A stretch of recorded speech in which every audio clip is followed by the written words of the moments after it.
Alright, good day mga idol. Sa video ito, mag-update tayo ngayon sa ginagawang flood control dito sa aming bayan.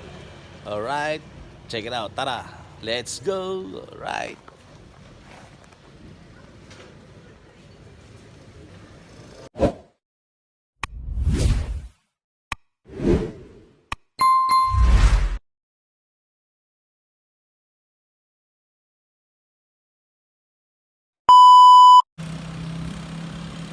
Yan, good day mga idol.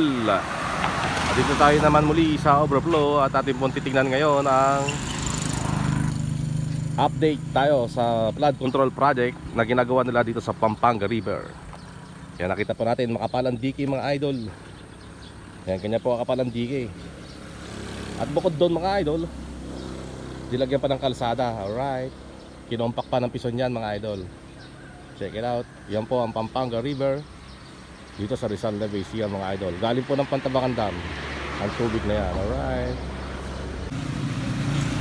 Yan. So dito po sa tulay may nakita tayong back road mga idol. Ginagawa rin po ng dike yung kabila. Alright.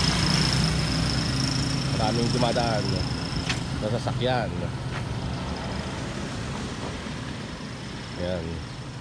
Nakita naman natin na kasyang-kasya ang napakalaking dump truck na Isuzu mga idol.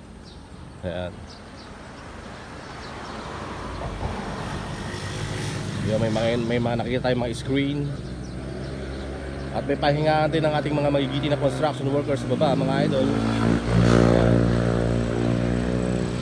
Yan po ang kagandahan na ginagawa ngayong flood control dito sa bayan ng Rizal Nueva.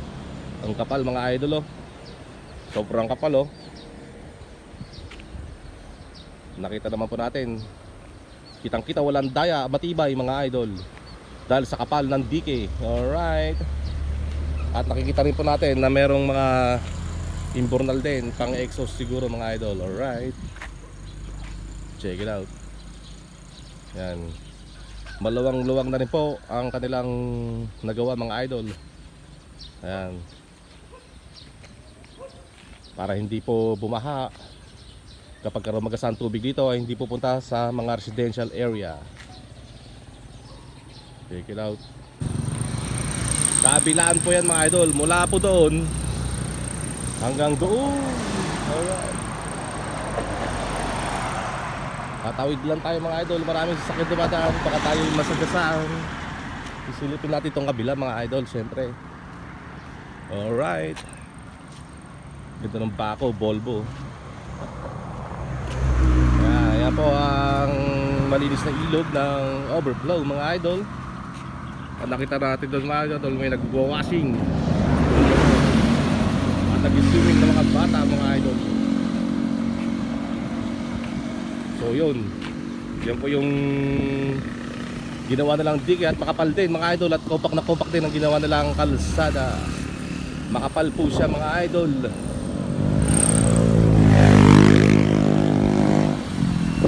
At sa tingin ko naman maganda rin ang bakal na nilagay dyan. Kaya may mga nag-swimming na bata doon mga idol, nag-swimming sila. So yan po ngayon ang flood control ng Pampanga River. Alright. Yan, mula po sa ating kinakatayuan dito sa tulay mga idol. Yan, mag-against the light po tayo mga idol. Linggo kasi ngayon kaya wala yung mga nagtatrabaho. Siguro day off nila mga idol.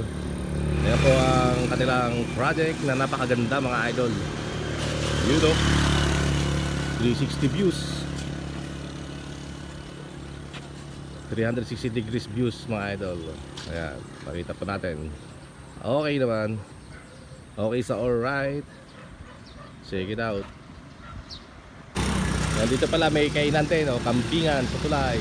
Kainan sa tulay, kampingan. Alright. Masarap siguro ang camping dyan. Pinapaitan. Check it out. Nalililim lang tayo. Napakainit ngayon mga idol. Kaya yari lang ng mga malakas na ulan.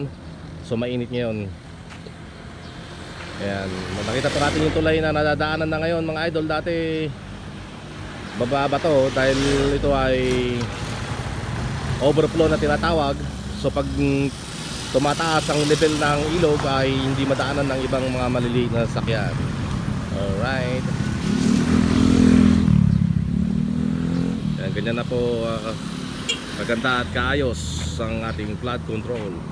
Dapat nakita natin may kalabaw dun mga idol sa gitna. Ito yung kalabaw.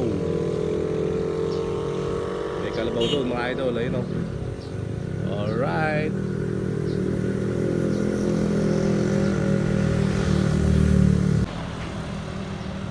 Ito ay nagsisilbing tulay mula sa Rizal Nuevesia papuntang Pantabangan mga idol.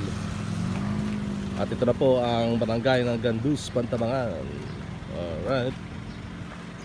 Upo na po tayo sa ating tricycle mga idol.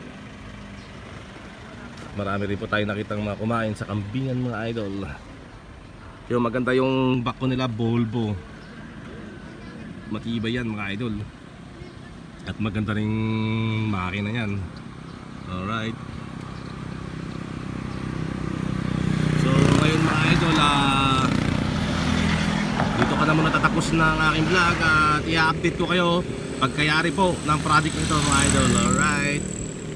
Update ko po kayo. Check it out. Thank you for watching. God bless everyone. Alright.